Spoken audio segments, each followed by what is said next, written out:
다국적 기업은 국경을 넘어서 여러 나라에서 생산 활동을 하는 기업이라는 점에서 국경 내에 뿌리를 두고 있는 국내 기업이나 단순하게 해외로 상품을 수출만 하는 기업과는 많은 차이가 있습니다. 일반적으로 기업 규모, 기술력, 조직 구조, 가치 사슬, 행태 등을 기준으로 할 때 다국적 기업은 여러 가지 고유의 특징을 갖습니다.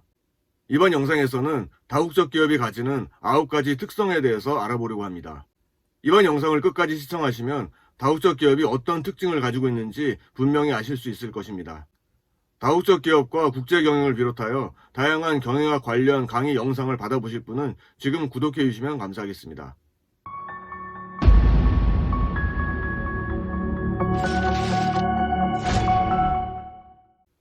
9가지 특징을 알아보기 전에 먼저 제목만 간단히 알아보고 구체적인 이야기를 진행해 보도록 하겠습니다. 9가지 특징은 다음과 같습니다. 거대한 경제력, 거대한 기술력, 범세계적 가치사슬, 피라밋형 계층구조, 집권화, 내부화, 무국적성 또는 초국적성, 그리고 귀속의 이중성 등 9가지입니다. 먼저 다국적 기업이 가진 가장 큰 특징은 그들이 지닌 거대한 경제력입니다. 실제 해외 직접 투자 활동과 기업의 규모 사이에는 절대적 상관관계가 있습니다. 기업의 경제력이 얼마나 큰가는 비슷한 수준에 있는 국가의 경제력과 비교해보면 쉽게 알 수 있습니다. 이 표는 2018년 7월에 발표된 2017년 국가별 GDP 규모와 글로벌 매출 상위 10대 기업을 비교한 표입니다. 이 표에 따르면 GDP 규모가 25위인 벨기에와 매출액 상위 1위인 월마트의 수치가 유사함을 알 수 있습니다. 참고로 당시 한국의 GDP는 1조 5,300억 달러로 국가별 GDP 11위 규모였고 삼성의 매출액은 2,119억 달러로 매출액 기준 12위였습니다. 물론 영토적 개념이 강한 국민 경제의 경제력과 초영토적 개념의 다국적 기업 경제력을 직접적으로 비교하는 것은 쉽지 않습니다. 다만 이렇게 국가별 GDP와 매출액을 비교해봄으로써 다국적 기업의 경제력은 국가의 경제력 못지않게 세계 경제에 강한 영향력을 미치고 있음을 알 수 있습니다. 미샬레나 로버트 라이시는 국가가 세계 경제의 주도적 행위 주체로서 세계 경제 질서를 좌우하던 시대는 지났고 다국적 기업이 이들 국가와 동반자적 관계로서 세계 경제의 새로운 질서, 즉 범세계화를 추구하는 시대가 왔다고 말했습니다. 두 번째는 거대한 기술력입니다. 요즘 사회는 기술력이 각국의 산업 특화나 국제 경쟁력을 결정짓는 기술 주도형 국제 분업 시대라고 할 수 있습니다. 다시 말해 기술력은 현지 기업에 대한 다국적 기업의 중요한 독점 우위의 원천이 되는 것입니다. 기술력이 바탕이 된 이 독점 우위는 다국적 기업이 현지국에 진출할 때 발생할 수 있는 외국 비용의 불리함을 보존해주는 중요한 역할을 합니다.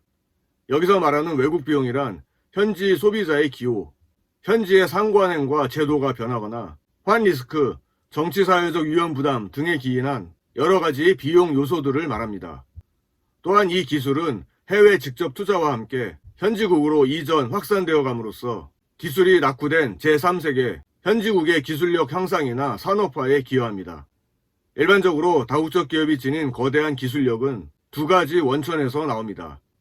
하나는 자체 기술 개발에 의한 방법이고 다른 하나는 제3자가 개발한 기술의 사용권을 매입하는 방법입니다. 자체 기술을 개발하기 위해서는 지속적으로 R&D에 투자함으로써 이루어질 수 있겠습니다. 그리고 두 번째인 기술 사용권의 매입의 경우는 중소기업이나 개인이 개발한 기술의 사용권을 사들여 이를 실용화시켜 산업기술이나 상품화 기술로 발전시켜 나가는 것입니다.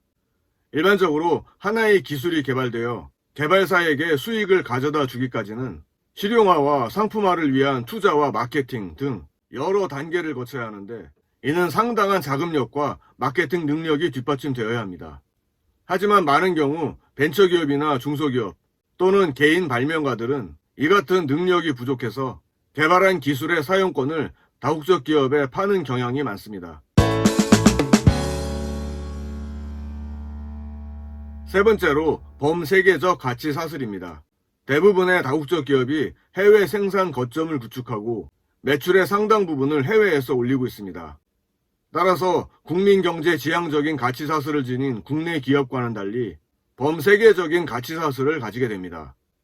다시 말해 범세계적인 차원에서 가장 값싸게 제품을 만들 수 있는 곳에서 생산을 하고 가장 값싸게 자본을 차입할 수 있는 곳에서 조달하며 가장 적게 세금을 낼 수 있는 곳으로 소득을 이전시키며 가장 큰 환차익과 자본 수익을 기대할 수 있는 방향으로 자금을 이동시킵니다.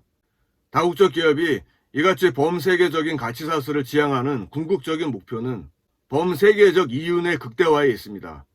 다국적 기업의 범세계적 이윤 극대화 모델은 아래와 같은 수식으로 정리할 수 있습니다.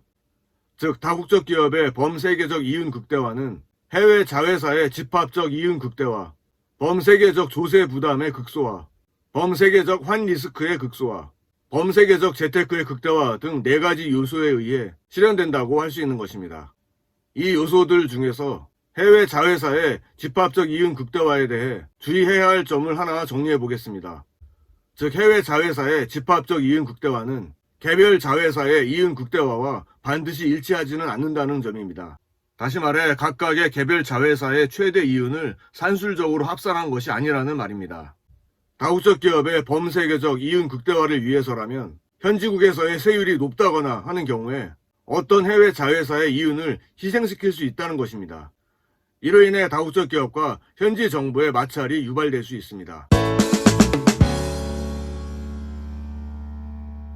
다음 4번째로 피라미드형 계층 조직에 대해 알아보겠습니다.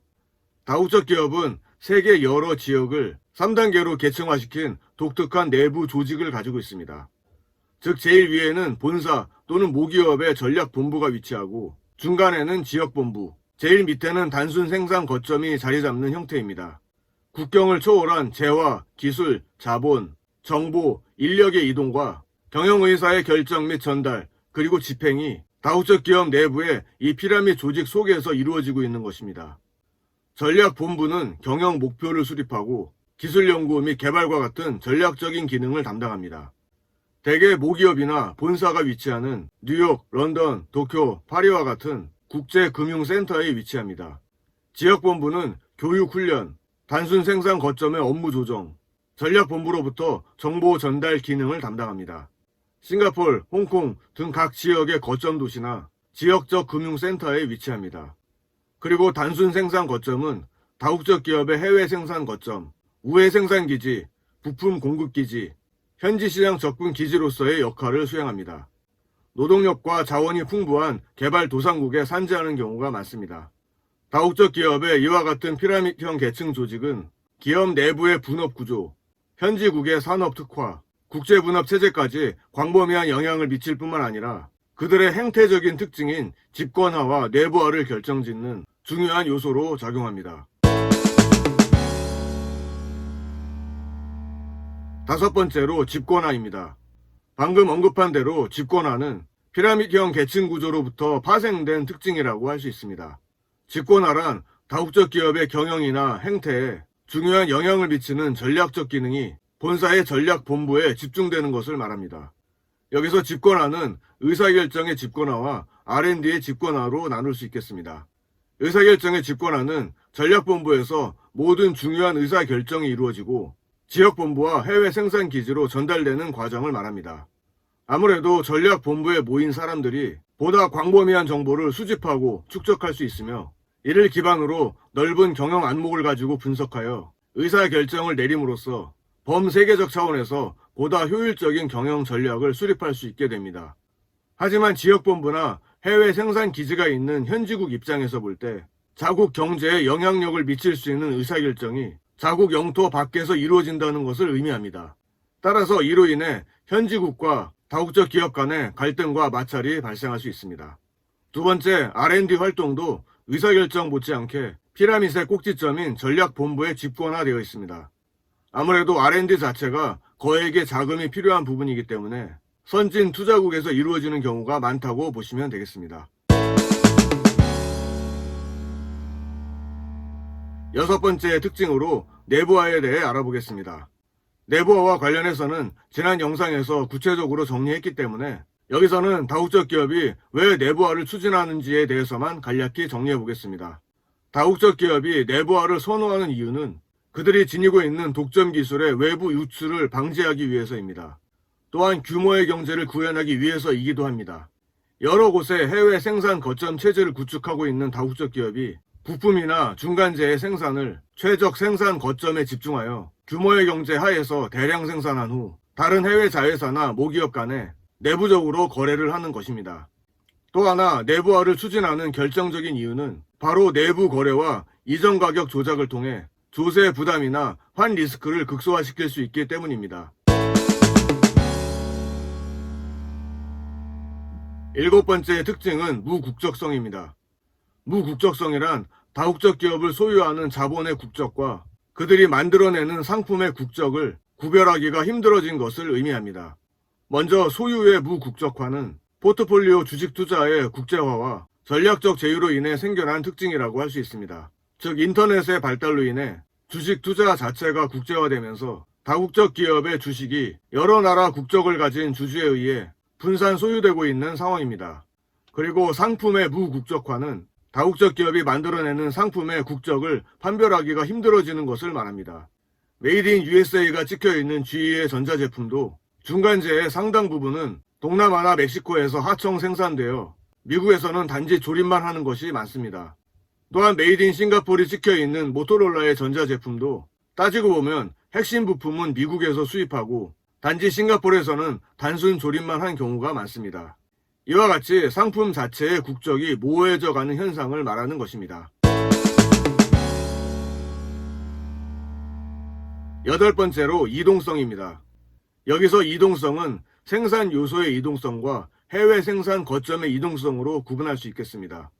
생산 요소의 이동성이란 피라밋형 계층 조직을 통해 생산 요소인 자본, 기술, 중간재 등이 국경을 넘나들며 자유롭게 이동하는 특징을 말합니다. 그리고 두 번째로 해외 생산 거점의 이동성입니다. 각국의 비교 우위가 급격하게 변하는 국제 분업 시대에 있어서 다국적 기업의 최적 해외 생산 거점은 항상 변하기 마련입니다. 어떤 일정 시점에 가장 싸게 제품을 생산할 수 있는 곳에 공장을 건설하더라도 현지국의 임금 인상, 공업 입지 부족 등의 이유 때문에 일정 시간이 지난 후에는 범세계적인 관점에서 볼 때 더 이상 최적 생산 거점이 되지 못하는 경우가 발생할 수 있는 것입니다. 그럴 경우 다국적 기업은 보다 나은 다른 최적 생산 거점으로 이동하게 됩니다. 마지막 아홉 번째로 귀속의 이중성입니다. 이것은 다국적 기업의 현지 자회사가 가진 특징입니다. 현지 자회사는 현지국 영토 내에서 경영 활동을 하므로 현지국에 대해 영토적 귀속성을 가지지만 경영 통제를 하는 모기업에 대해서는 통제적 귀속성을 가집니다. 당연히 현지국 정부는 자기 영토에서 경영 활동을 하는 모든 기업은 현지국의 정책과 가치 사슬을 따르면서 국가의 통제에서 벗어나지 않기를 원합니다. 하지만 모기업의 입장에서 볼 때 해외 자회사는 자신들의 분신에 불과하기 때문에 범세계적 이윤 극대화를 추구하는 모기업의 가치 사슬에 따르기를 원하는 것입니다. 이렇게 현지국과 다국적 기업의 가치 사슬이 다르기 때문에 현실적으로 둘 사이의 마찰은 발생하기 마련입니다. 따라서 이 두 귀속성 사이에 최대한 합의점을 찾아내어 갈등과 마찰을 최소화시키는 노력이 필요한 것입니다.